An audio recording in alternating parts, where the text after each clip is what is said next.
सुतं देवं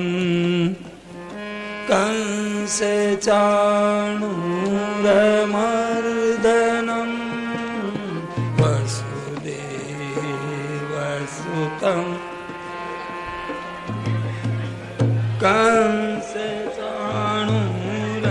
कंसचाणूरमर्दनं देवकी परमानन्दं कृष्णं वन्दे जगद्गुरुं देवकी परमानन्दं कृष्णं वन्दे जगद्गुरुं अजोऽपि सन्नव्ययात्मा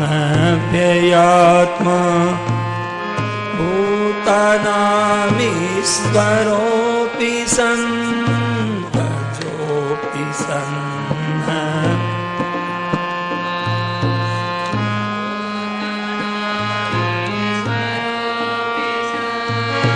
प्रकृतिं स्वामधिष्ठाय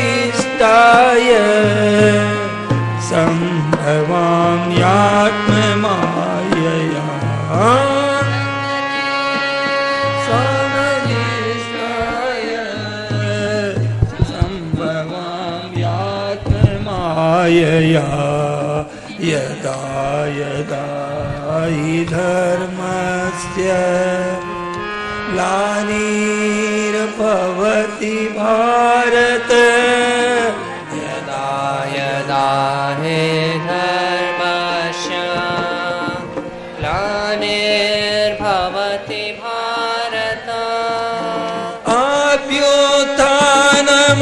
अभ्युत्थानमधर्मस्य तदात्मानं सृजाम्यहम् अभ्युत्थानमधर्मस्य तदात्मानं सृजाम्यहम् परित्राणाय साधूनां विनाशाय च दुष्कृतां परित्राणाय साधूनां विनाशाय च दुष्कृतां धर्म संस्थापनार्थाय संभवामि युगे युगे धर्म संस्थापनार्थाय संभवामि युगे युगे जन्म कर्म च मे दीप्य मेवं यो वेत्ति तत्त्वतः जन्म कर्म च मे दिव्यमेवं यो वेत्ति तत्त्वतः त्यक्त्वा देहं पुनर्जन्म नैति मामेति सोऽर्जुन त्यक्त्वा देहं पुनर्जन्म नैति मामेति सोऽर्जुन वीतरागभयक्रोधा मन्मया मामुपाश्रिता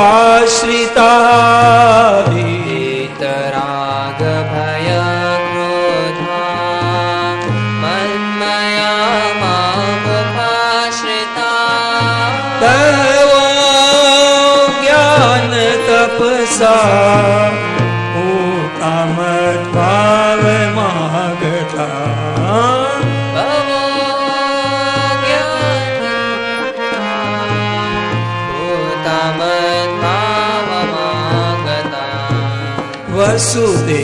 वसुदेवसुतं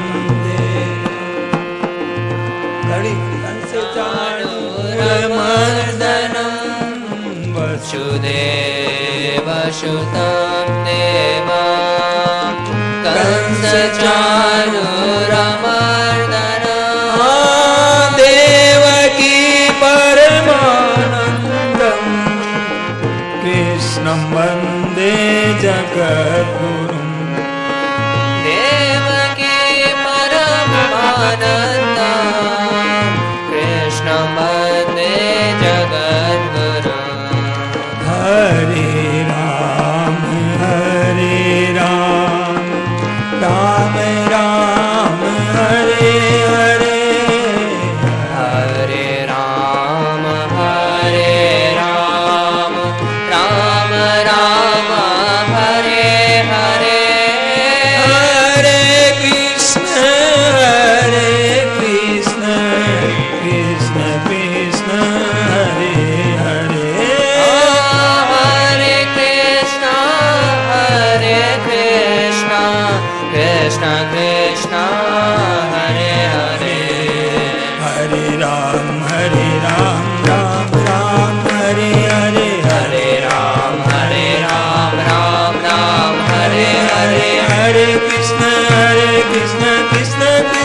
कृष्ण कृष्ण कृष्ण हरे हरे हरे कृष्ण कृष्ण कृष्ण हरे हरे।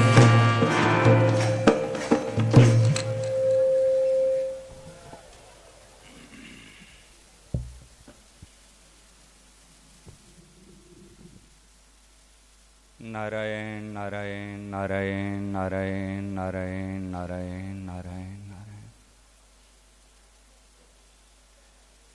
हे नाथ, हे मेरे नाथ, मैं आपको भूलूं नहीं। हे मेरे नाथ, हे मेरे प्राणनाथ, कोई भी आपको भूले नहीं।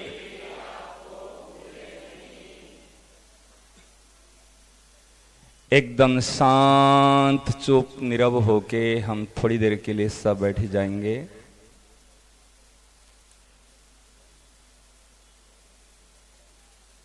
जो महाराज श्री ने हम सभी को आज्ञा दी,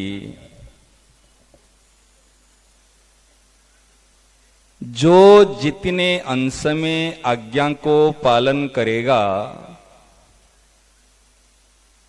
वो साधक इतने अंश में मन की शांति, हृदय की प्रसन्नता तथा महापुरुषों की प्रसन्नता को और उस सफलता को ही प्राप्त करेगा।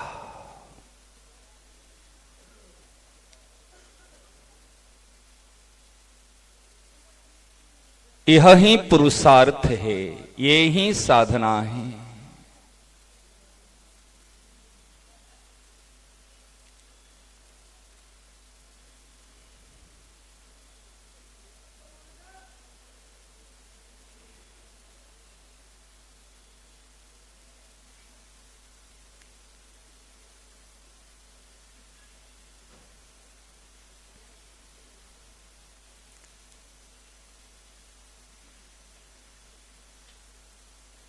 भगवान के होना नहीं है, भगवान के हो के सदैव रहना।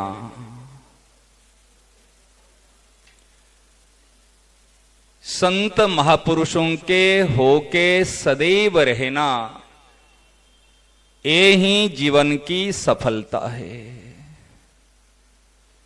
यह ही प्राप्ति है, यह ही उपलब्धि है।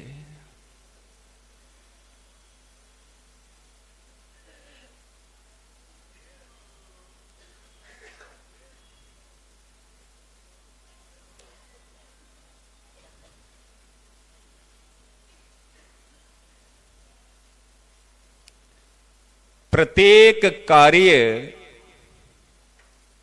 प्रारंभ करने से पहले अपने आप को देखे, अर्थात आत्मनिरीक्षण करें, मेरी स्थिति अभी कहां है।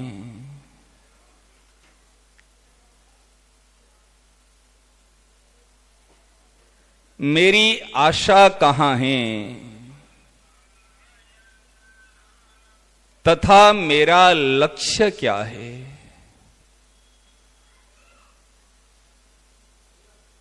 प्रत्येक कार्य प्रारंभ करने से पहले सबसे मेरा विनम्र निवेदन है, महाराज श्री के होने के नाते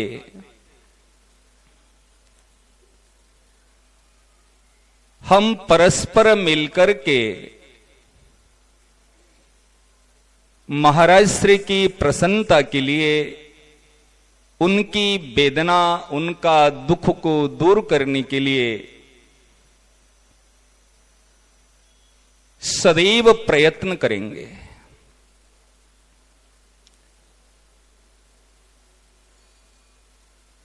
आपकी सामने में मैं तो छोटा सा बच्चा ही था और अभी भी हूं।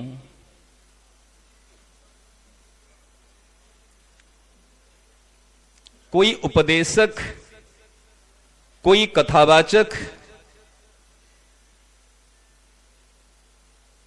ये दास नहीं है।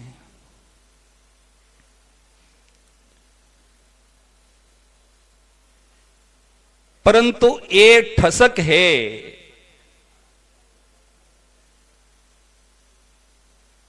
ये स्वाभिमान है, केवल महाराज श्री का हूं।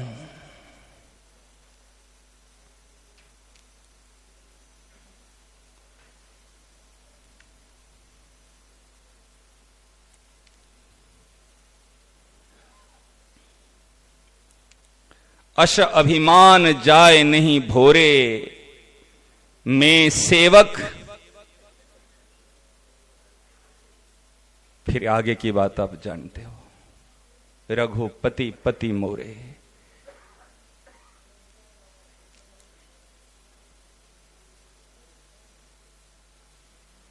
इसलिए हम सभी गहराई से चिंतन करे, मनन करे। महाराज श्री ने हम सभी को भगवान की गोद में, भगवान के चरणों में बैठा के रखा है।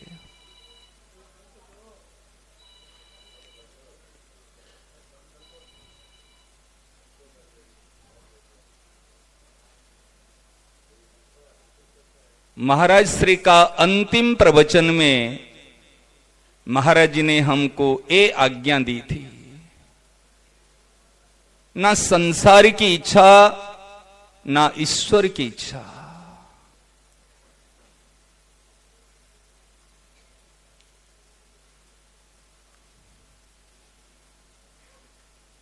चुप हो जाना, शांत हो जाना, अर्थात चरणों में बैठ के निश्चिंत हो जाना। निश्चिंत व्यक्ति कब होता है? जब हमारे इष्ट देव, हमारे आराध्य देव अर्थात हमारा प्रेमास्पद तथा हमारे श्रद्धेस्पद पर विश्वास होता है, उनके ऊपर श्रद्धा होती है और उनकी वाणी के ऊपर विश्वास होता है, तब साधक निश्चिंत हो जाता है,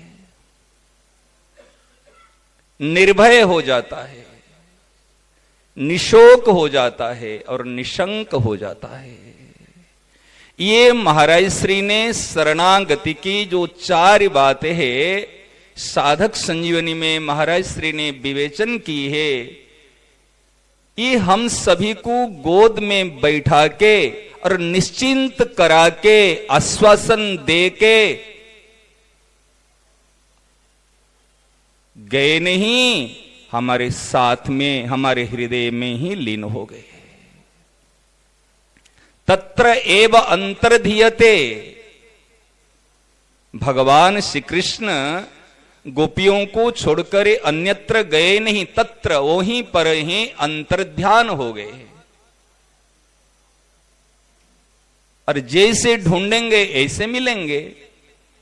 व्याकुलता की आवश्यकता है।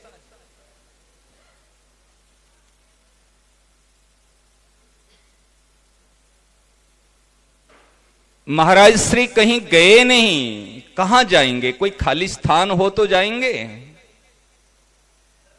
हमारे साथ है, अभी है, यहां है, मेरे है और मेरे में है।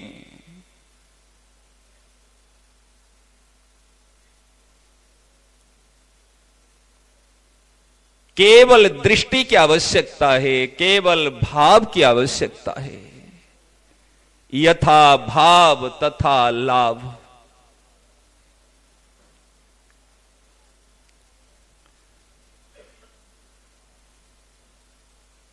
भगवान कहां रहते हैं? न काष्ठे विद्यते देवो। लकड़ी में नहीं, पत्थर में नहीं, भगवान तो हमारे भाव में ही विराजमान हैं, भाव में ही निवास करते हैं। सद्भाव है भगवान। सूत्र याद रखो। हमारा सद्भाव ही भगवान का निर्माण करता है। कुछ दिन पहले बात चली थी ना, बनी बनाए भगवान हमारे काम नहीं आएंगे। जो भगवान को हम श्रद्धा और विश्वास के द्वारा बनाएंगे, हमारी भावना के अनुसार संबंध जोड़ेंगे, स्वीकार करेंगे, वो हमारे काम आएंगे। दास्य, सख्य, वात्सल्य, माधुर्य, ये भाव में हम स्वीकार करेंगे। श्रद्धा और विश्वास ये हमारे ही काम आएंगे। इसलिए ये बात हुई थी, जे बनी बनाए भगवान काम नहीं आते। भक्त जब श्रद्धा और विश्वास के द्वारा अपने इष्ट आराध्य का निर्माण करता है और अपनी भावना के अनुरूप बर्ताव करता है, प्रेम देता है, तब वो रस आस्वादन कर पाता है। तब वो रस आस्वादन कर पाता है। दास्य रस, सख्य रस, वात्सल्य रस और माधुर्य रस, तत्सुखे सुखित्वम, केवल उनकी सुख में सुखी है। अब ध्यान देना,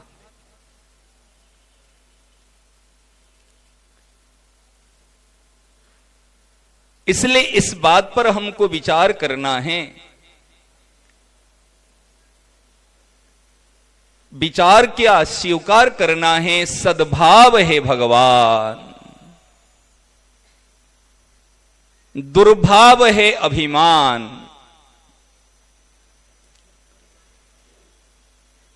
दुर्भावना आए बिना कभी अभिमान नहीं आता। मैं श्रेष्ठ हूं, वो निकृष्ट है। मैं अच्छा हूं, वो बुरा है। मैं सत्संगी हूं, वो तो साधारण संसारी है। ये दुर्भावना पहले आती है, फिर बाद में अभिमान आता है। और संस्कृति मूल सूल प्रद नाना, सकल शोकदायक अभिमाना।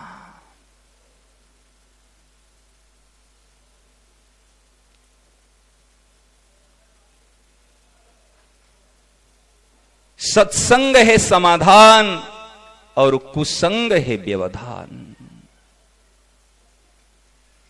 सूत्र इसलिए प्रयोग करता हूं, मंत्र और सूत्र बहुत सारे बातों को कंप्रेस करा के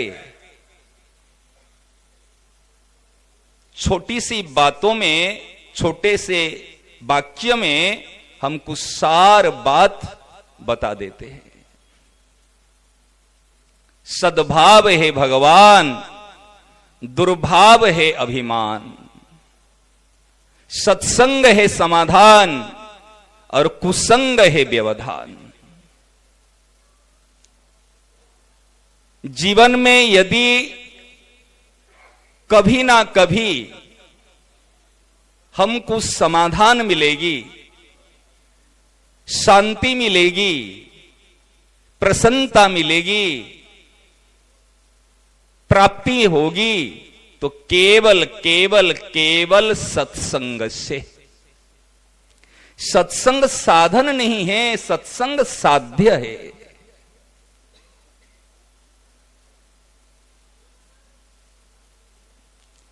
सत्संगत मुद मंगल मूला। ये सत्संग है समाधान। जीवन में यदि किसी का विकास हुआ है, प्रगति हुई है, केवल सत्संग से। और यदि जीवन में किसका विनाश हुआ है, पतन हुआ है और अभी भी पतन की ओर जा रहा है, केवल केवल कुसंग से। कुसंग का फल है अशांति, कुसंग का फल है बेचैन, कुसंग का फल है डिप्रेशन, कुसंग का फल है तनाव। और सत्संग, आप और हम कहते हम सत्संग कहो मना नहीं है, परंतु महाराज एक एक सूत्र को ध्यान देना। सत के समीप सन्मुख जितनी जितनी हम होते जाएंगे, इतनी इतनी हमारे समाधान होती जाएगी, और उस सरसता, मधुरता, प्रियता और इतनी इतनी बढ़ती जाएगी। अभी हम यहां बैठे हैं, जो ठंडक पहुंचती है जब गंगा मैया की और समीप हो जाएंगे, और ठंडक आएगी। जब गंगा जी में स्नान करेंगे और ठंडक आएगी। यदि कुछ समय गंगा जी में कमर तक या कंठ तक आकंठ जल में हम बैठे रहेंगे तो और ठंडक पहुंचेगी। यदि और उस स्रोत में, प्रवाह में हम आगे जाएंगे और उस और ज्यादा मिलेगी। ऐसे महाराज हमारे जीवन में कभी भी संतोष नहीं करना, कभी भी निराश नहीं होना, और कभी भी अभिमान नहीं करना।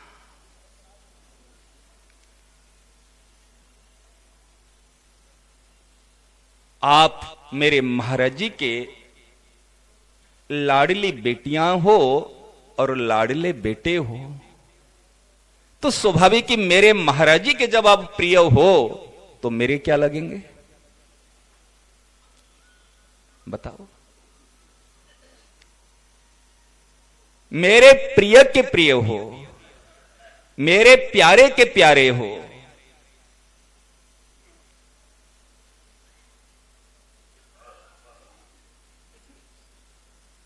आप मत सोचना ये दास क्या बोलेगा। महाराज हम क्या बोल सकते हैं, हमारे में कहां क्षमता है, कहां शक्ति है। हम तो उनकी सिद्ध प्रसादी दी हुई जो शक्ति बातें हैं, और वो ही हम परस्पर बस आदान प्रदान कर रहे हैं, विनिमय कर रहे हैं उनकी प्रसन्नता के लिए। इसलिए ये बात आप ये दास की मत मानना। दास की तो एक रोम भी दास का नहीं है, एक बूंद खून भी दास का नहीं है। ये केवल केवल केवल उसमें स्वामी जी महाराज जी का ही है।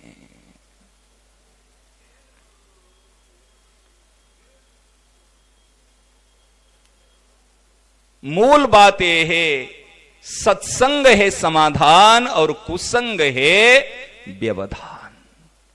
कहीं हम कुसंगत नहीं कर रहे, कहीं हमारे अंदर अभिमान तो नहीं है, कहीं हम निराश तो नहीं हो रहे हैं। साधक जब निराश रूपी खाई में गिर जाता है, उससे उठना बड़ा कठिन हो जाता है। समुद्र की गहराई से भी बढ़ करके ये निराश रूपी खाई की गहराई ज्यादा है। कभी भी निराश नहीं होना। क्यों निराश नहीं होना? मैं महाराज जी का हूं इसलिए निराश नहीं होना, मैं सेठ जी का हूं इसलिए निराश नहीं होना। महाराज जी की हुक्म, महाराज जी की आज्ञा मान करके निराश नहीं होना। महाराज जी ने कहा तुम सनातन अंश हो, तुम चेतन हो, निर्दोष हो, सहज सुखराशि हो,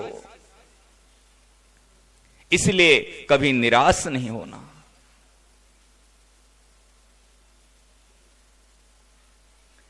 इस बात को ध्यान रखना है। सद्भाव है भगवान। हमारी भावना हमारी पास में है। जीवन में महाराज सब कुछ बिगड़ना है तो बिगड़ने दो। कभी भी अपना स्वभाव और सद्भाव को मत बिगाड़ना। स्वभाव के अनुसार चोला पहना दिया जाएगा। एक डॉक्टर व्हाइट कोट सफेद चोला पहनता है, पहचान। एक एडवोकेट वकील ब्लैक कोट पहनता है, चोला। और एक पुलिस इंस्पेक्टर खाकी कोट पहनता है। वो इंसान है, और जो जैसे चोला पहनता ऐसे बर्ताव स्वभाव, क्योंकि उस प्रकार योग्यता शक्ति है, ऐसे हमारे अंदर जैसा स्वभाव होगा हमको उस योनि के चोला पहना दिया जाएगा। बिगड़ना है तो सब कुछ बिगड़ने दो, अपना स्वभाव मत बिगाड़ना। महाराज श्री फरमाते हैं सत्संग में आने से क्या होता है? क्या काले से गोरे हो जाएंगे? केवल स्वभाव सुधरना है और भाव को सुधार करना है। अभी जो हमारा तो था ये वस्तुओं का, व्यक्तियों का, जड़ता का भाव था, और जैसे सत्संग श्रवण किए, जैसे महापुरुषों की आज्ञा का पालन किए, तब भगवत भाव हो गया। भाव परिवर्तन हुआ ना। भाव ही भगवान है और भगवान कुछ नहीं। भाव ही भगवान है, विश्वास ही भगवान है। और हम विश्वास का महान दुरुपयोग किया, हमने भगवान का महान दुरुपयोग किया। भगवान को हमने साधन सामग्री बना दिया। विश्वास को हमने जड़ता में, शरीर संसार में लगा दिया। जो भाव से ईश्वर प्रकट होने वाले हैं, और ये भाव को संसार में न्यस्त कर लिया, बिखार दिया। ये दशा हमारी महाराज। तो सबसे मेरा करबद्ध प्रार्थना है, मैं योग्य नहीं हूं, लायक नहीं हूं, पात्र नहीं हूं, लेकिन ठसक पूर्वक छाती ठोक के कहता हूं उनका ही पुत्र हूं।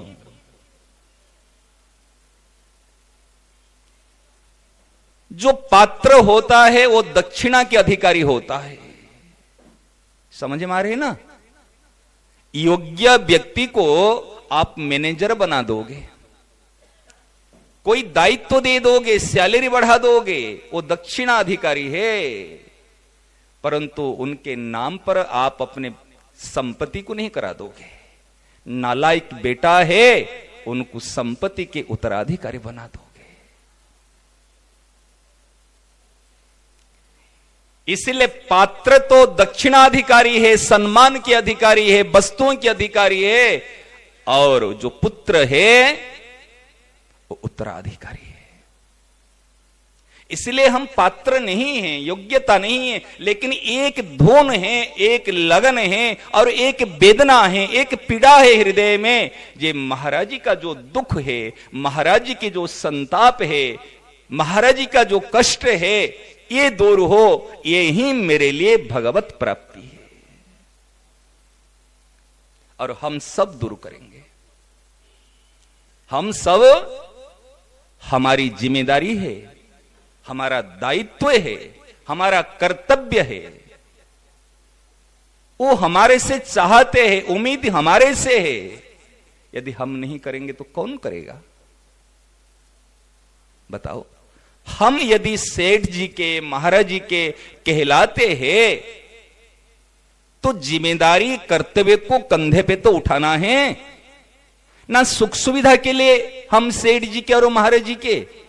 महाराज आज केशवराम बाबूजी ने बताए, सेठ जी जगन्नाथपुरी गए थे, दर्शन करके जब आए, कहीं रुकने की बात चली, वहां पर एक बागड़िया धर्मशाला है, मंदिर के सामने, जगन्नाथ मंदिर के सामने बागड़िया धर्मशाला प्राचीन है।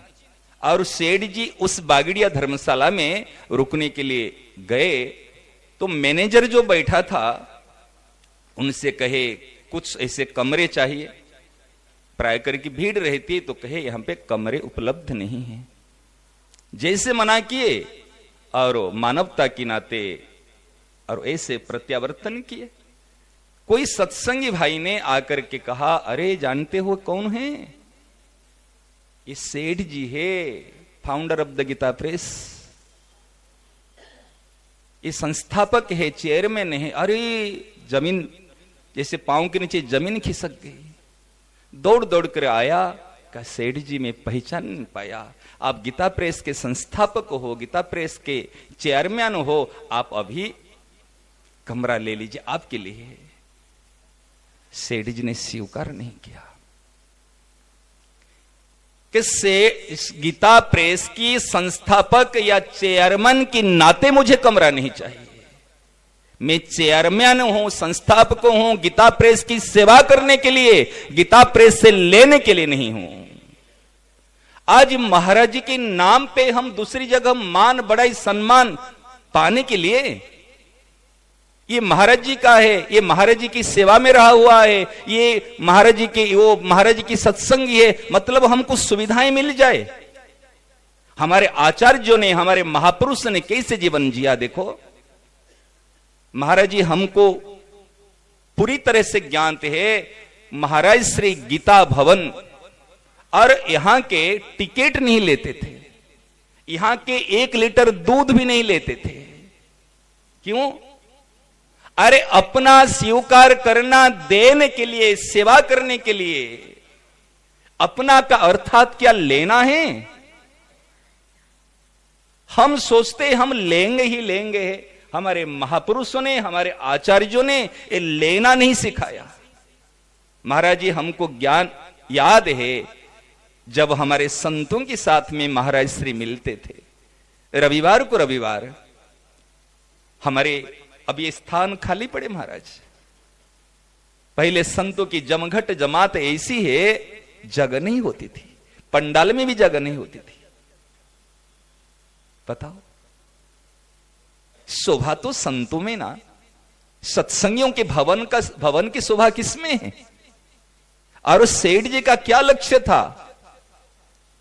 श्रद्धे हरिकृष्ण दास जी, जब सेठ जी के छोटे भाई, उन्होंने एक बार सेठ जी से पूछा, सेठ जी इतने भवन का निर्माण क्यों करा रहे, इतने सारी भवन?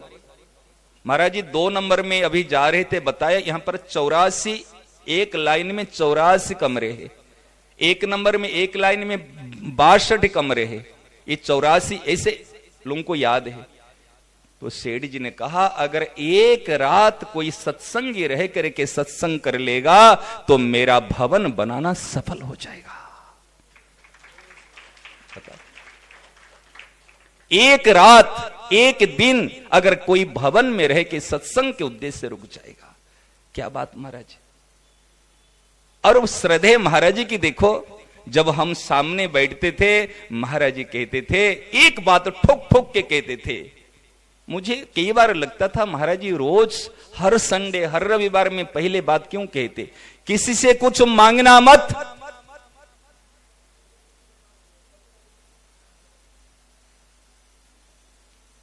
किसी से कुछ मांगना मत। और हमारे संत में महाराज जी ये परिपाटी है, पंगत लगी हुई है। महाराज श्री दर्शन करने के लिए आते, पंगत दर्शन। हम मांग नहीं पाएंगे, रोटी लाओ, सब्जी लाओ, दाल लाओ। पुरुषने वाला पुरुष के चले जाए, रोटी राम, दाल राम, सब्जी राम, जो भी पुरुष लेना है तो बस समर्थन कर लो, और नहीं लेना है तो हाथ दिखा दो, बोलना नहीं। आज इस सेठ जी की पूज्य आदरणीय किशोराम जी बाबूजी अब कई बता रहे थे, सेठ जी ने कितने कितने नियम का पालन किया। 3 चीजें लेते थे, बोलते नहीं थे। भोजन के समय में कितने महापुरुष ने कितने संयमित जीवन यापन किया, और किसके लिए? हम लोगों के लिए। आज महाराज श्री की दुख, केवल एक लगन, एक धुन, किसी से कुछ मांगना मत। हमारे पूज्य नवलराम जी महाराज रहते थे। संतों की कोई आवश्यकता जरूरत होती थी, कहते थे कुछ जरूरत पड़े तो नवल राम जी से कह देना, और किसी से कुछ मांगना मत। क्यों? ये महाराज जी जो मांगने की आदत पड़ जाती है ना, चाहने की आदत पड़ जाती है, वो लंबे समय तक छूटती नहीं है। ये जन्म जन्मांतर में ये जो लेने की इच्छा, ये जो मंगतापन, ये हमको 84 लाख योनियों में भटका रहा है। ये चीज है। देखो, मूल विषय पर मैं बात कर रहा हूं। केवल कोई संस्मरण स्मृति आ जाती है महाराज जी की तो बता देता हूं। मूल विषय पर हम चर्चा करते हैं। महाराज जी जो अंतिम प्रवचन स्वामी जी महाराज जी का, आप बताओ, आज सुबह चर्चा हुई थी। बड़ी विलक्षण बात महाराज, आज सुबह चर्चा हुई थी। प्रार्थना के बाद में यहीं बैठे थे महाराज जी की कक्षा में। कल देखो महाराज जी ने अंतिम प्रवचन क्या कहा, कैलाश को पूरी याद है। क्या कहा महाराज जी ने अंतिम प्रवचन में? सार बात, कुछ चाहो मत। जब कुछ व्यक्ति कब चाहता है? व्यक्ति कब चाहता है? थोड़े से गहराई से विचार करते हैं। जब अपने में अभाव महसूस करता है तब कुछ चाहता है। हाँ या ना? यदि अपने में कुछ अभाव महसूस करता है तब व्यक्ति कुछ चाहता है। यदि मैं भोजन कर लिया हूं आकंठ, मुझे कोई प्रेम से कुछ, कोई मेरी प्रिय वस्तु को देगा, उसके मन रखने के लिए मैंने किनका थोड़ा सा ले लिया। यदि कहेगा नहीं आपको इतने खाना पड़ेगा, जबरदस्ती करेगा, क्या मैं ले सकता हूं? क्या आप ले सकते हो? बताओ। व्यक्ति चाहता क्यों है? अपूर्णता की महसूस होती है, अभाव महसूस होता है, कमियां दिखती है, तब व्यक्ति कुछ चाहता है। क्या सही है ना गलत है? तो महाराज श्री ने क्या किया? कहा कुछ मत चाहना, अर्थात हमको लेकर के भगवान की गोद में चरणस्थ कर लिया, या जो ज्ञान मार्ग के साधक है उनको स्वस्थ करा दिया। जो स्वस्थ होगा वो कुछ नहीं चाहेगा, जो चरणस्थ होके रहेगा वो कुछ नहीं चाहेगा। अरे चरणस्थ स्वस्थ अगर नहीं हुए, यदि महापुरुषों की आज्ञा को पालन कर लिए, महाराज जी ने कहा मुझे कुछ नहीं चाहना, अर्थात अंकस्थ हो जाएगा तो भी वो कुछ नहीं चाहेगा। क्या? यदि हम विचार करते हैं, हम कुछ नहीं चाहेंगे। क्यों नहीं चाहेंगे? क्योंकि महाराज श्री ने कह दिया कुछ चाहो मत, और हमको ईश्वर की गोदी में बैठा दिया, अपने को उनकी गोदी में बैठाया। ये बात है। आप ध्यान देना, जब महाराज जी ने ये बात परमात्मा प्राप्ति की सुगम साधना में बताई है, एक बार सरल हृदय से दृढ़ता पूर्वक स्वीकार कर ले कि मैं केवल भगवान का ही हूं और केवल भगवान ही मेरे अपने हैं। अच्छा बताओ, ध्यान से सुनना, आप कोई बोर तो नहीं हो रहे बातों से? देखो मुझे आता नहीं कुछ भैया, मैं तो महाराज जी की जो शीत प्रसादी है वो बता देता हूं, समझ रहे ना? आप अगर नींद लोगे, बोर होगे, तो फिर महाराज जी मेरे पर नाराज होंगे, क्योंकि उनका काम ठीक से नहीं किया तो नाराज तो होंगे ना। अब ध्यान से सुनना बात को, थोड़ी सी गंभीर बात है। मैं केवल भगवान का ही हूं और केवल भगवान ही मेरे अपने हैं। अच्छा बताओ, जब हम छोटे थे, 5 साल की थे कि 4 साल की थे, क्या ये बात को हमने स्वीकार किया था जे मैं केवल भगवान का हूं? बताओ, किया था? क्या जब हम छोटे थे, स्कूल कॉलेज में पढ़ते थे, हमने कुछ खाने से पहले भोग लगा के खाते थे? समझ में आ रही ना मेरी बात? क्या ठाकुर जी को समर्पण करके तुम ही निवेदित भोजन करहीं, प्रभु प्रसाद पटभूषण धरहीं, क्या हमने भोग लगा के अपने वस्त्रों को, आभूषण को ठाकुर जी का प्रसाद करा के पहनते थे और उनको वस्तुओं को, भोजन सामग्री को भोग लगा के खाते थे छोटी अवस्था में? जब उस समय में ना भोग लगाते थे, ना प्रणाम करते थे, ना भगवान का नाम सुने थे, ना कीर्तन करते थे, तो उसी समय में हम किसके थे? मेरी बात को ध्यान से सुनना। उसी समय में जब हम कुछ नहीं जानते थे, उस समय में किसके थे? थे ना, नहीं थे? अच्छा, भगवान ने अपनी तरफ से हमको स्वीकार किया था ना, नहीं किया था? जब एक बच्चा अभी मां के पेट में है, गर्भस्थ है, क्या बच्चा को ज्ञान है ये मेरी मां है? ज्ञान है क्या? बच्चा को ज्ञान नहीं है, मैं जहां स्थित हूं वो मेरी मां का पेट है, ये मेरा जन्म स्थान है, मेरे रहने का स्थान है। गर्भ तो घर ही है ना, क्या उनको ज्ञान है? अच्छा, जन्म होने के बाद में क्या बच्चा को ज्ञान हुआ है मेरी मां है? परंतु बच्चे को तो ज्ञान नहीं मेरी मां है, मां को ज्ञान है ना नहीं है मेरा बेटा है।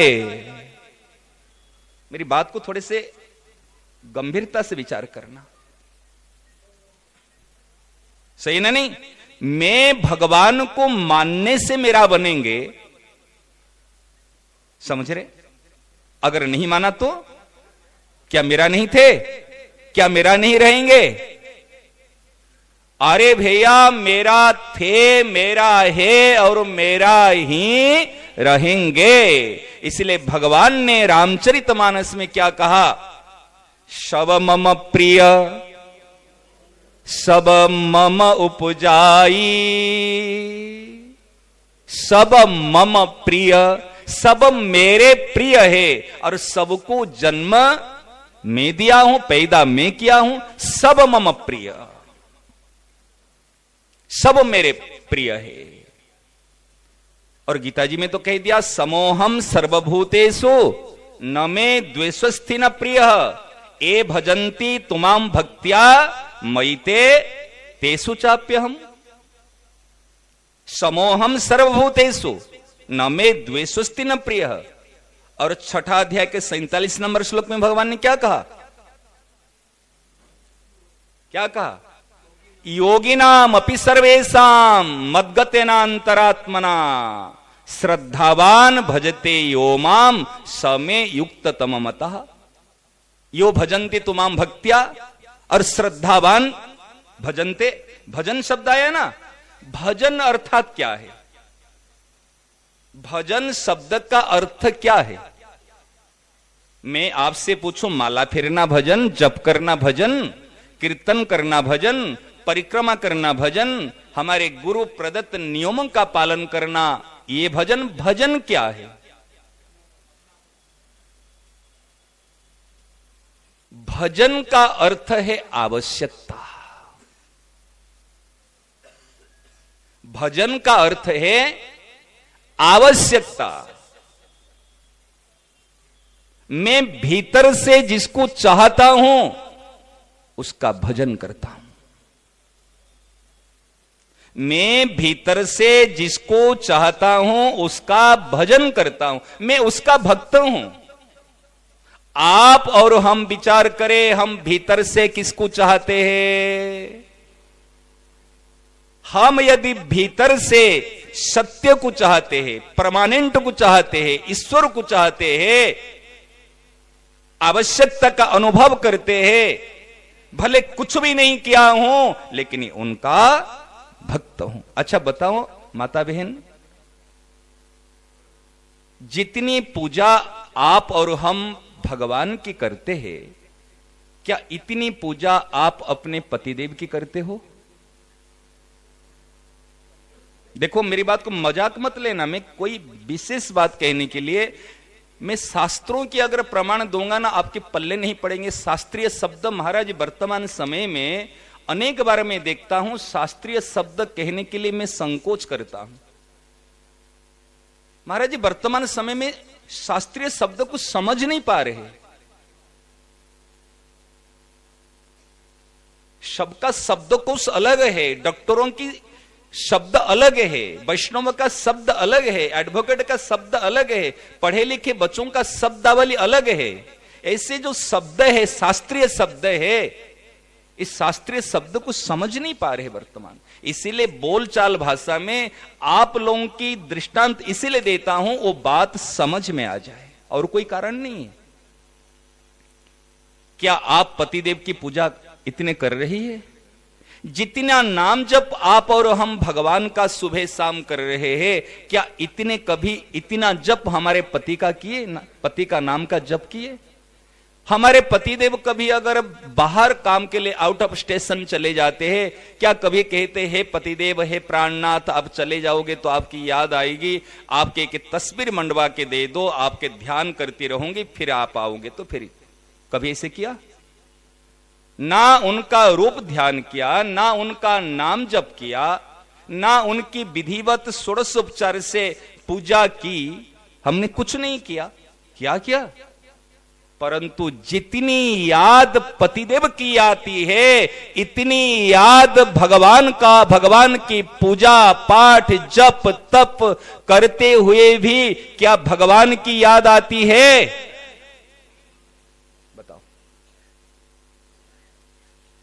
क्यों नहीं आती? क्यों नहीं आती? भगवान तो नित्य है। आपके पति का शरीर नित्य शरीर नहीं है,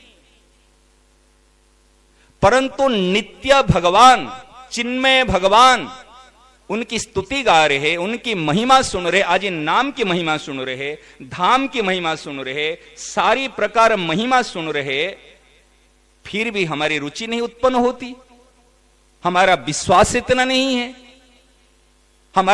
हमको भजन करना पड़ता है, साधन करना पड़ता है, याद करना पड़ता है। अच्छा, कभी आपने पतिदेव को कहा हे पतिदेव मैं केवल आपका हूं और आप केवल मेरे अपने हो, और आप कृपा करना, मैं कभी आपको भूलू नहीं?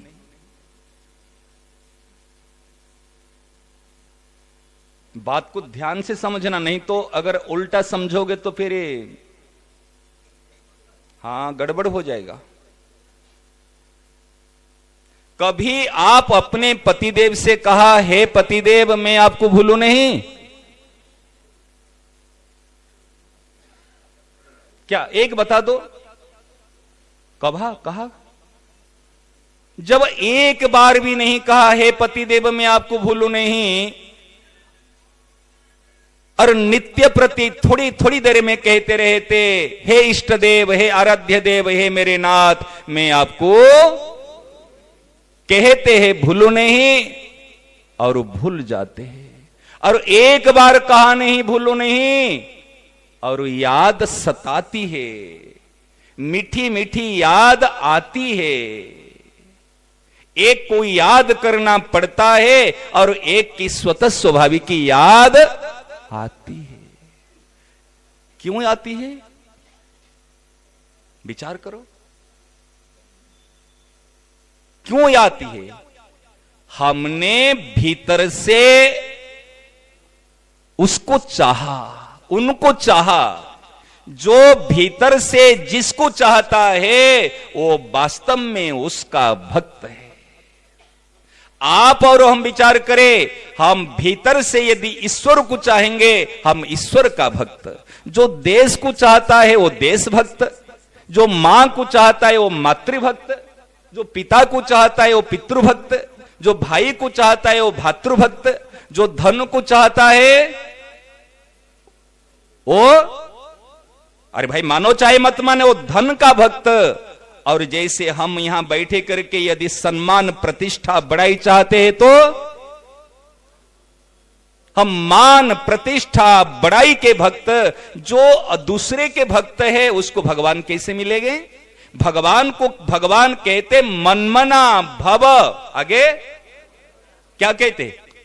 मद भक्त, तू मेरा भक्त बन, अर्थात मुझे ही केवल केवल मुझे ही चाह, मुझे ही केवल आवश्यक अनुभव कर, जे मुझे केवल भगवान चाहिए। विचार करो, समझ में आ रही ना? पतिव्रता स्त्री एक बार भी पति का नाम नहीं लेती और सतत सदैव पति की याद आती है, और हम नाम लेते हुए भी हम भूल जाते हैं, साधना करते भी हम भूल जाते। कारण क्या है?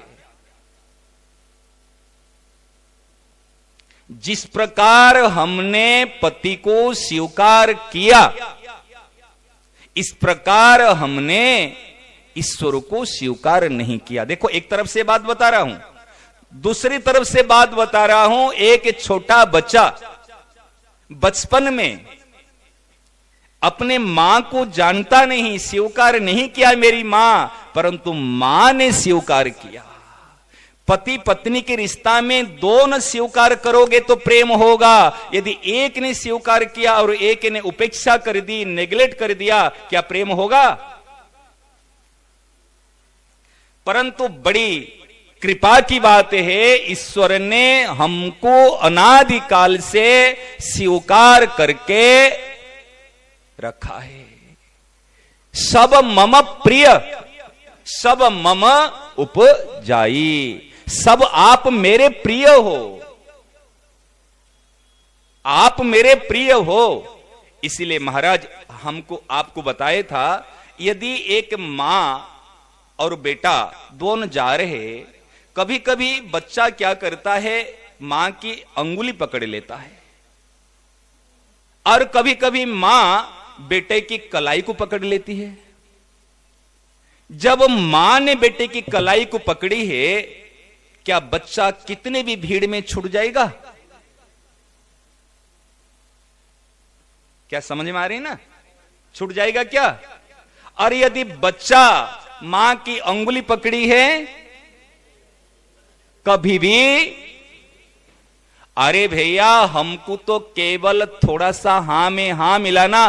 पहली बात तो यह है, हम स्वीकार नहीं किए थे तो भी उन्होंने स्वीकार करके रखा है, अभी स्वीकार किए तो भी स्वीकार करके रखा है, अभी छूट जाएगा तो भी उनका स्वीकार ज्यों के त्यों बना रहेगा, कभी उससे अलग नहीं हो सकते। इसलिए चिंता किस बात की भैया?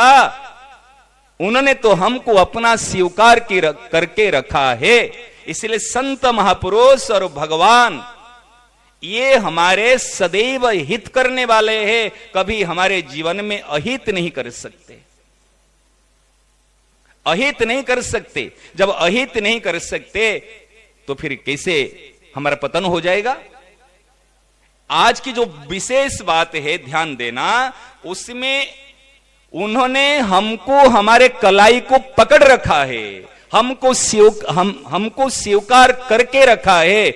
यदि हम कभी स्वीकार करने में असमर्थ पाते हैं, कभी हमारी भूल हो जाती है, तब अपनी ओर दृष्टि को हटा के उनकी ओर दृष्टि दे दो।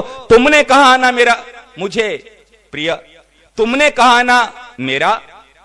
अरे मेरी बात झूठ हो सकती है, लेकिन क्या तुम्हारी बात झूठ होगी?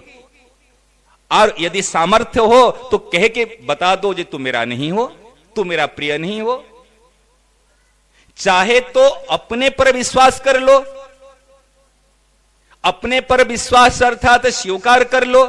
यदि अपने पर विश्वास नहीं होता, हम स्वीकार कर नहीं पाते हैं, तो भगवान की बात जो स्वीकार भगवान ने किया है उसमें हां में हां मिला दो।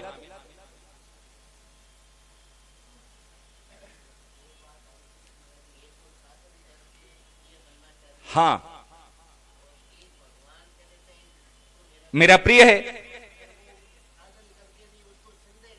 हाँ,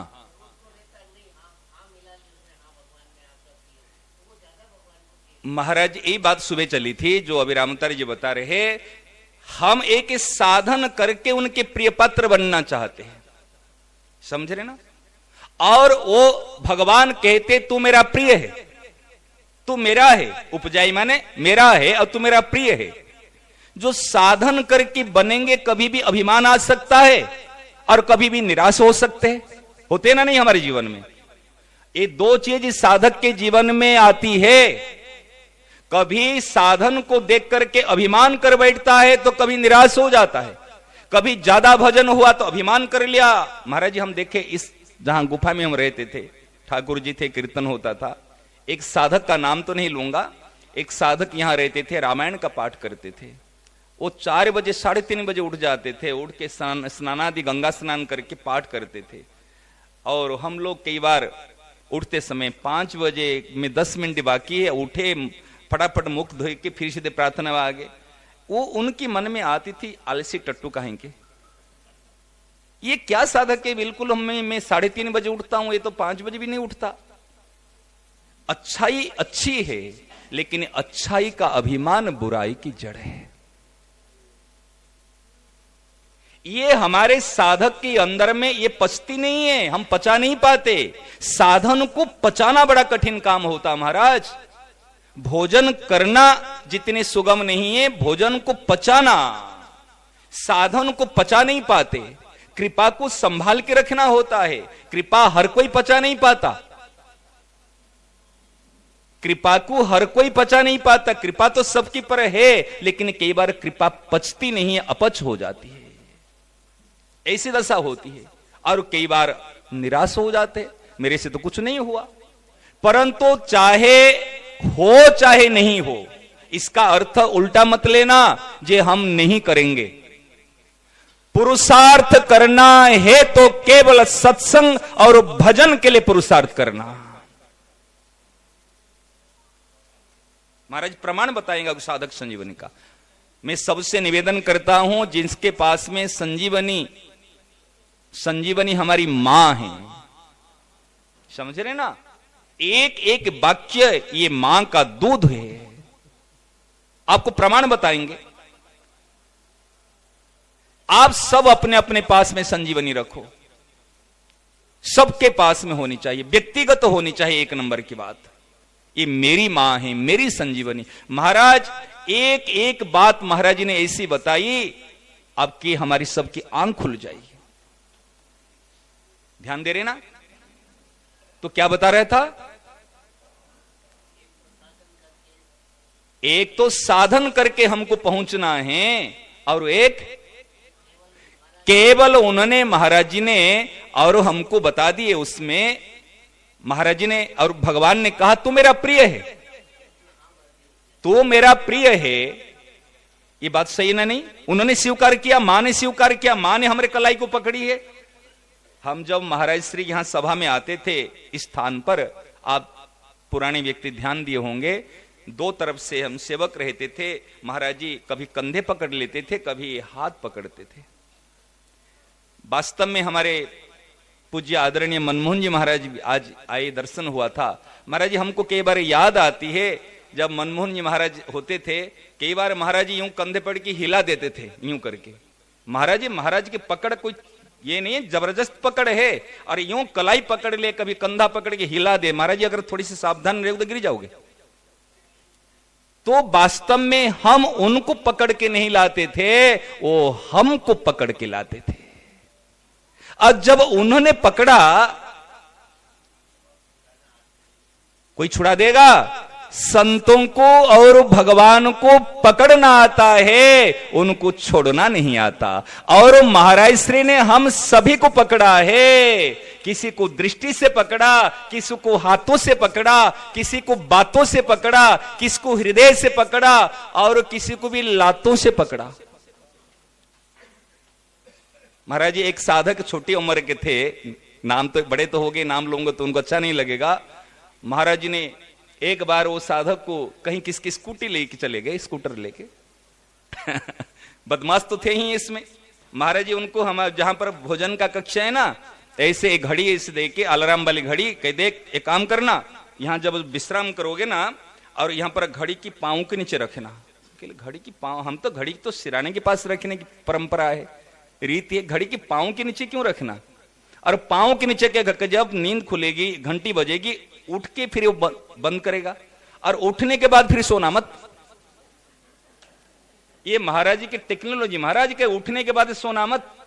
और एक बार कहीं ऐसे चला गया, मनमानी किया, महाराज जी एक लाठी पड़ी थी, महाराज जी जो जिस लाठी लेकर चलते थे उस लाठी में देखना उसमें वो टेप चिपका हुआ था। महाराज जी उठाए लाठी और दे धनाधन, दे धनाधन, दे धनाधन। कोई सोचेगा महापुरुष इतने कोई, अरे भैया सारे अभिनय है, सारे नाटक है, सारे लीलाएं हैं। महाराज जी बताए ना, कुछ तो मैं रामकृष्ण की तरह लीला करता हूं और कुछ लीला ऐसी भी करता हूं। तो हमारे कहने का तात्पर्य, जो महाराज जी किसी को लातों से भी पकड़ा, लेकिन पकड़ा सबको, किसको छोड़ा ही नहीं। इसलिए हम और आप सब ये दृढ़ विश्वास कर लिए, महाराज जी ने, सेठ जी ने हमको नेत्रों से, हमको हाथों से, हमको हृदय से, हमको भावों से जब पकड़ा है, ये कभी छोड़ नहीं सकते। बस। अच्छा, ये साधना कर पाएंगे नहीं कर पाएंगे? हाँ या ना? इसमें कोई जोर पड़ेगा? ये बात करने में कुछ जोर पड़ेगा क्या? और वास्तव में वो कहते तो मेरा प्रिय है। महाराज आज जो दृष्टि गई बात, एक तो मैंने स्वीकार किया मैं केवल भगवान का हूं और केवल भगवान मेरे अपने हैं, और मैंने स्वीकार नहीं किया था, अभी भी नहीं किया हूं। यदि मेरी दृष्टि चली जाएगी, तुमने कहा ना मेरा है, तुमने कहा ना प्रिय है, मैं भले स्वीकार किया हूं भले नहीं किया हूं, मैं भले प्रेम करता हूं या नहीं करता हूं, लेकिन आपकी बात झूठ नहीं होगी। आपके कहने के अनुसार मैं आपका प्रिय हूं और मैं आपका ही हूं। आपके कहना अनुसार भले मैं स्वीकार किया हूं और नहीं किया हूं, ये नई बात है। ये आज महाराज श्री ने दी। क्या बताओ? यदि कोई प्रश्न उठता बताओ।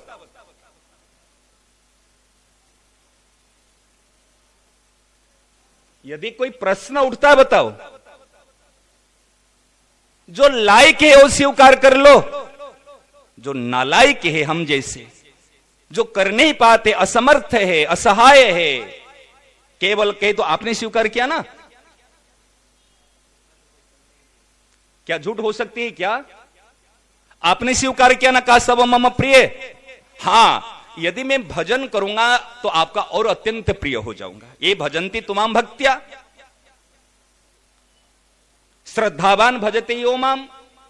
मेरी श्रद्धा नहीं है, मेरा विश्वास नहीं है, मेरा भाव नहीं, मान लो एक पक्ष में मेरा नहीं है, लेकिन आपका प्रिय होना नहीं बताओ। महाराज उनकी बात उन पे लागू करा दो। कहते ना, गुरु की बात गुरु पे लागू करा दो, उनकी बात उन्हीं पे लागू करा दो। आपने कहा ना मेरा प्रिय है, आपने कहा ना मेरा है, इसलिए आपके कहनानुसार मैं आपका प्रिय हूं। क्यों नहीं होगी महाराज? स्मरण करने का, स्वीकार करने का एक अभिमान भी आ सकता है। यह अभिमान आ जाएगा, आपने स्वीकार किया। और महाराज जैसे आपने स्वीकार किया, आप उनको श्रेय दोगे, उनको बात कह दोगे, महाराज स्मरण करना नहीं पड़ेगा, स्वाभाविक अखंड मधुर स्मृति होगी। एक है स्मृति, एक है अखंड स्मृति, और एक है मधुर स्मृति, मीठी मीठी याद आने लग जाएगी। विचार करो, जब हम कह देंगे आपने स्वीकार किया मैं आपका प्रिय हूं, केवल स्वीकार कर लिया मैं आपका प्रिय हूं, मैं आपका हूं, और सत्य है ना नहीं बताओ? कोई काट सकता? कोई मना कर सकता? जब सत्य है, सत्य को स्वीकार करते क्या होगा? मुक्ति। सत्य को स्वीकार करते हैं प्राप्ति।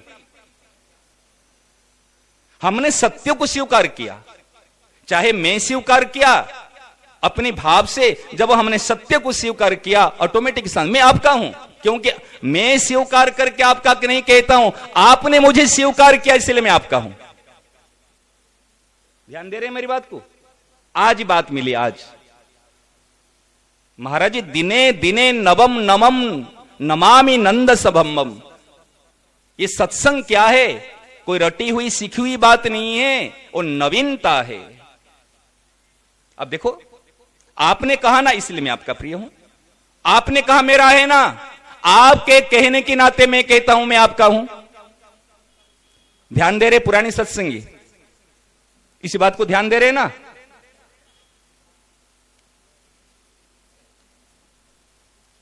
अब देखो, आज बताओ, आज जो दिन है, आज बटवृक्ष के नीचे देखो महाराज, विचार कुछ काम नहीं करता।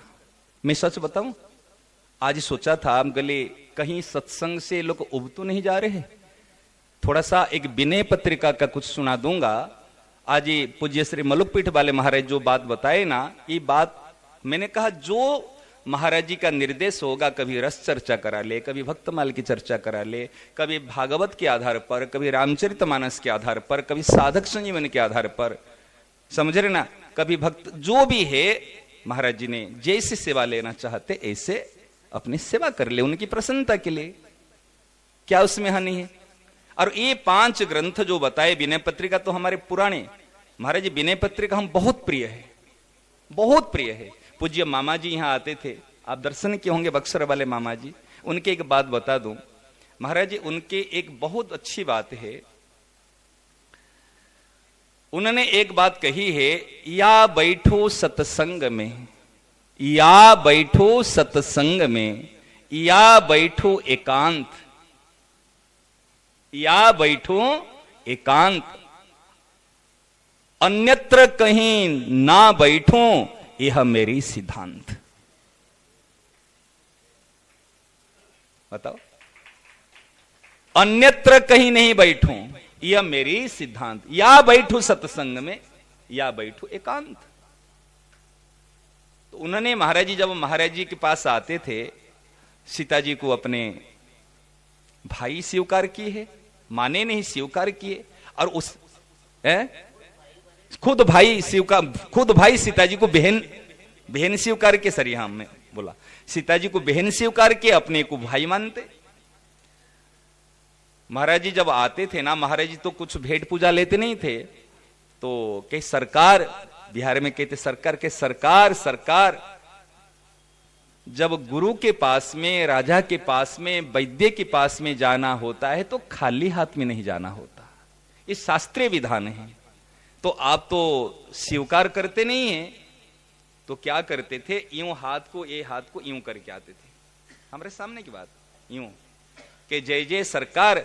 ये क्या है कि ये एक नारियल है, ये मुद्रा ऐसे देख रहे हैं ना, ये नारिकेल है, ये नारिकेल को आपके श्री चरण में, श्रीफल को आपके श्री चरण में समर्पण करता हूं। ये महाराज जी देख रहे हैं ना, ये नारिकेल श्रीफल है, और श्रीफल को आपके श्री चरण में समर्पित करता हूं।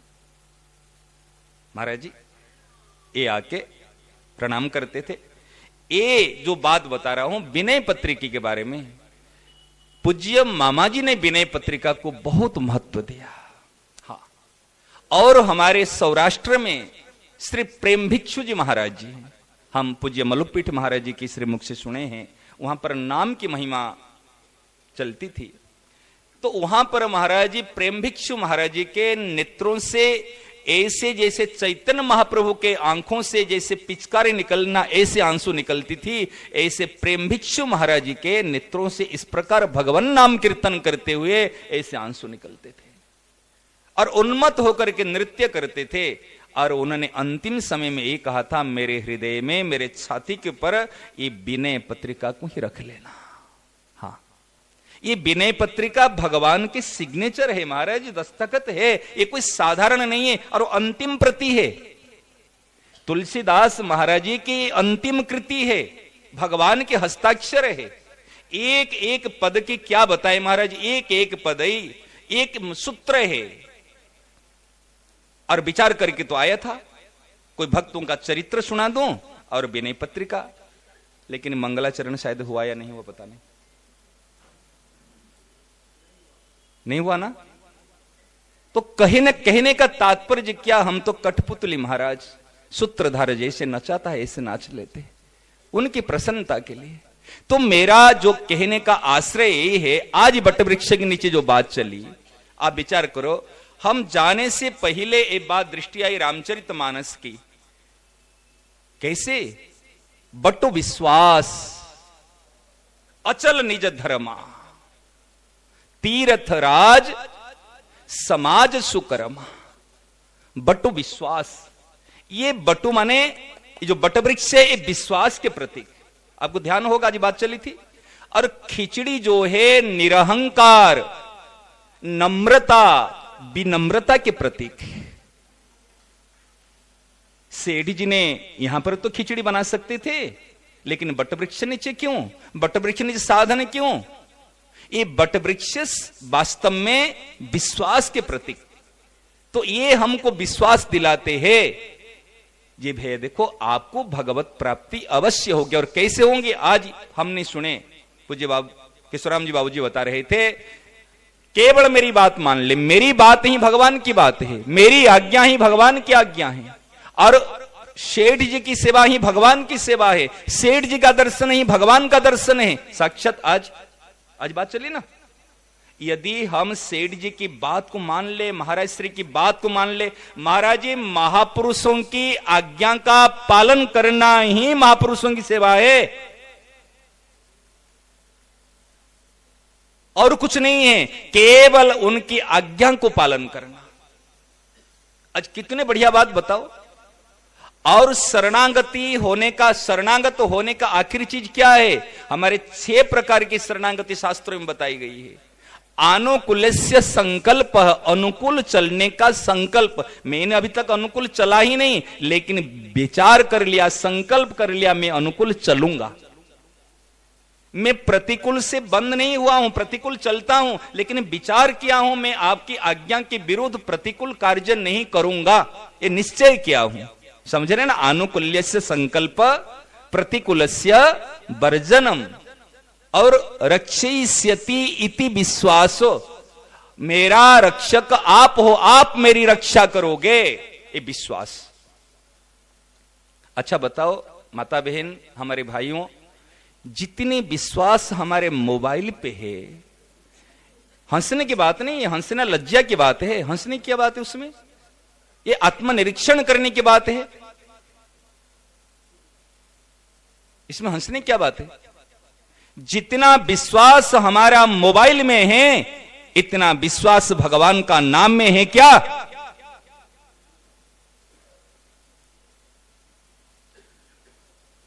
बताओ ना। तो नहीं है तो खाली नहीं है कहेंगे ना, उसको सुधार करेंगे।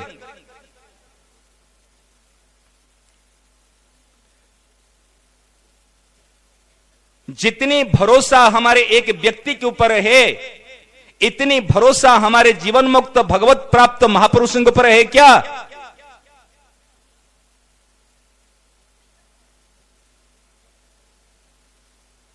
क्या साधन करोगे? बहिरंग साधन तो बढ़ाते जा रहे हो, और अंतरंग अंतर सुखा पड़ा है। अरे जिसके हार्ट में कमजोरी है, अंतरंग जो नाड़ियां हैं, ये तो सुखी पड़ी है, और बाहर में घी दूध, बाहर में सारी चीज करते रहो, क्या काम आएगा? भीतर को संभालना चाहिए। मेरी आशा कहां है? मेरा किसके बल पर मैं चलता हूं? मैं किसका आश्रय लिया हूं? एक लाठी के आश्रय लेकर चलते हो, अंधेरी रात में चलता, मेरे हाथ में लाठी है, मेरे हाथ में लाठी है। एक टार्च का बल भी होता है, मेरे हाथ में टॉर्च है। यदि हृदय में हमारे भगवान हैं और मुख में भगवान का नाम है, तो फिर भय क्यों लगता है? चिंता क्यों होती है? साधना के नाम पर बुद्धि का व्यायाम मत करो, साधना के नाम पर ठगाई मत करो, महापुरुषों की आड़ में अपने आप को धोखा मत दो। आप और हम कहेंगे हम इतने साल की सत्संगी है, इतने साल से आ रहे, बहुत अच्छी बात है, लेकिन वो चीज तो उतरना चाहिए। अब अभी नहीं उतर रही तो कब उतरेगी? महाराज जी के समय में भी बैठ के सुन रहे थे, 20 साल चला गया बीच में, 5 से लेकर 25, और अभी भी बैठ कर सुनते आ रहे। और कब तक ऐसे सुनेंगे? सुनो, सुनना, सत्संग छोड़ना नहीं है। सत्संग और भजन छोड़ना नहीं है, लेकिन एक क्लास में कोई बच्चा यदि 10 साल 20 साल तक बैठा रहेगा, क्या आप माता पिता प्रसन्न होंगे? और बेटा कहेगा मेरी निष्ठा है क्लास में, मैं क्लास छोड़ के दूसरी क्लास में जाना चाहता ही नहीं, हम जैसे, ये निष्ठा है? एक क्लास में बैठा हूं और वही प्रश्न, वही बातें, वही सारी चीजें है। देखो मेरा कहने का, कोई भी वक्ता आएंगे आपको गीता रामायण भागवत जो भी सीखे हैं, जो भी उनको आती है वो सुना के चले जाएंगे। मानो तो अच्छी बात, नहीं मानो तो जयराम जी की आपका समय सफल हुआ, समय खराब नहीं हुआ, लाभ हुआ। यही बट वृक्ष के नीचे बात है महाराज, आज याद आई थी। वो बट वृक्ष के नीचे जहां पर है मेरे नाथ में, आपको भूलू नहीं अभी है ना, जहां पे टिन सेट है, वहीं पर महाराज श्री, जो पुराने सत्संगी ध्यान देंगे, वहां पर महाराज जी बैठे। सन लगभग ये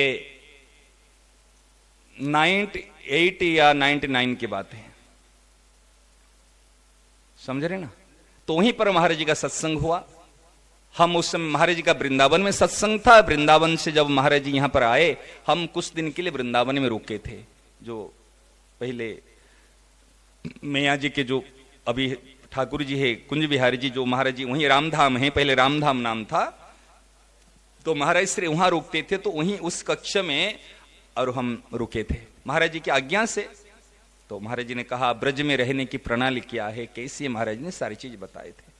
महाराज श्री जब यहां आए ऋषिकेश, तो फिर हमारे जो साथी भाई उन्होंने कहे महाराज जी अभी यहां ऋषिकेश है, तो आप ऋषिकेश आ जाइए। हमारे मन में उस समय विचार चलता था, अभी महाराज जी की बातें तो हमने सुनी, अभी महाराज जी के अनुसार जीवन बनाना है।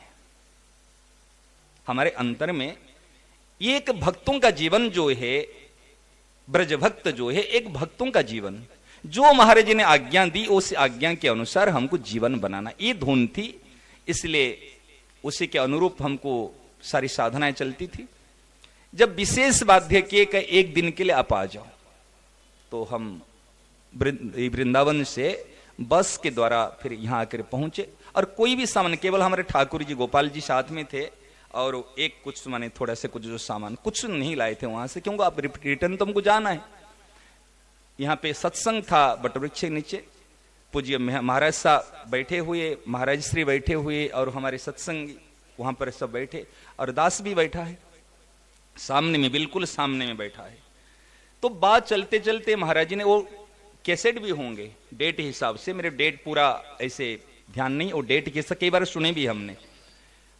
तो महाराज जी ने कहा, ये वटवृक्ष के नीचे बात, आज वटवृक्ष गए थे ना, याद आई थी। तो महाराज श्री ने कहा बताओ सत्संग करते लाभ होता नहीं होता? हाँ, महाराज जी ने कहा मेरे पास, ऐसे बाबूजी बताते ना केशवराम बाबू जी, मेरे पास में इतनी बातें है भगवत प्राप्ति की, इतनी सारी बातें है, कोई अगर प्राप्ति करना चाहिए मैं चुटकी में बता सकता हूं। बताते हैं ना, नहीं बताते? मेरे पास में सेठ जी की, महाराज जी की इतनी सारी बातें हैं, माने उपाय है, खुद बता रहे। ऐसे महाराज जी ने उस दिन कहा, महाराज जी ने कहा देखो कोई यदि तैयार हो भगवत प्राप्ति करने के लिए, और मैं तुरंत बता सकता हूं, यूं यूं भगवत प्राप्ति हो जाएगी। अरे कोई तैयार तो हो। महाराज जी शुरू से तो लगन लगी हुई थी महाराज जी के अनुसार एक भक्त का जीवन बनाना, समझ रहे ना। और महाराज जी संकोच स्वभाव है, तो कभी हमने सामने भी नहीं आया, और महाराज जी 3 साल तक कोई हमको नाम भी नहीं जानता था, अपने कीर्तन किए, अपना पीछे रहे। तो महाराज जी ने जैसे इस, अरे कोई तैयार तो हो भगवत प्राप्ति के लिए, मैं ऐसी सुगम बात बता सकता हूं। महाराज जी बात जाकर हमारे छाती में, जैसे कहते ना कोई चुभे, जैसे ना कोई बाण चुभे, ऐसे अंदर में जाकर, और हमने खड़ा जान के नहीं हुआ, अपने आप में पांव उठा, हम खड़े हो गए। महाराज साहब को देखने से डर लगता था, ऐसे संकुच स्वभाव खड़े हो गए। मैं आपके आज हृदय की बात बता रहा हूं। जैसे खड़े हो गए और निर्भीक के साथ में कहा महाराज जी मैं चाहता हूं, अब बताओ, मैं चाहता हूं, अब बताओ। सब मेरे तरफ गूंगा बोल रहा है, सबको लग रहा है गूंगा बोल रहा है, जो इसको कभी बोला नहीं सामने में, आज ही बोल रहा है खड़े होके, जे मैं चाह रहा हूं बताओ। महाराज जी ने कहा सत्संग में लाभ होता ना नहीं होता?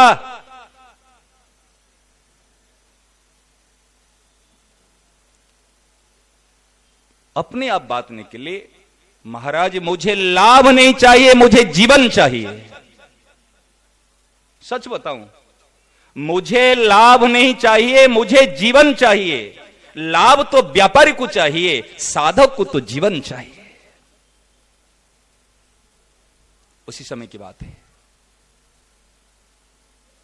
महाराज ने कई बार दृष्टांत दिया है, कहा गंगा जी में पत्थर लुढ़कते लुढ़कते गोल हो जाता है। कहते ना नहीं कहे, ऐसे सत्संग में पड़े रहो, लुढ़कते लुढ़कते गोल हो जाओगे। परंतु मैंने महाराज से कहा था यहां पर, महाराज गंगा जी का पत्थर लुढ़कते लुढ़कते गोल हो जाएगा, लेकिन गंगा जी का पत्थर मूर्ति नहीं बन सकता।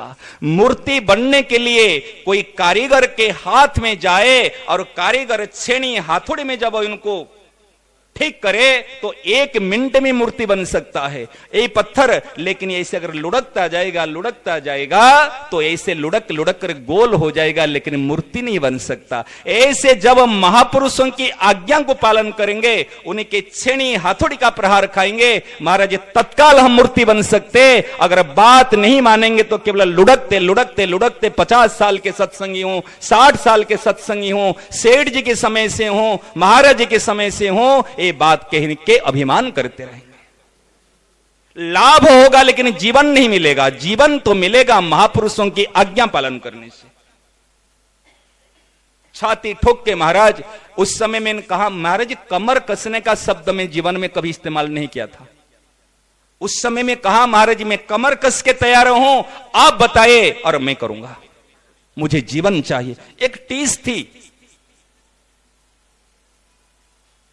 फिर महाराज जी ने उसी के बाद में पकड़ा तो फिर सेवा में, फिर सारी चीज का।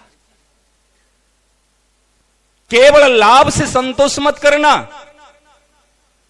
जीवन चाहिए, और जीवन बने मिले बिना जीवन धन नहीं मिलेंगे। जिसको जीवन मिलता है उसको जीवन धन मिलते हैं। समझ में आ रहे ना महाराज? इसलिए मेरे सबसे लाखों बातों की एक बात है, हमारी श्रद्धा हमारे महापुरुषों में बनाए रखो, अडिग रखो, और उनकी वाणी के पर पूर्ण विश्वास करो। ये सदैव मेरे साथ है, ये प्रतीक्षानुभूति करो, और ये मेरा कभी अहित नहीं कर सकते, ये विश्वास करो और आज्ञा के अनुसार चल पड़ो। चलता रहूं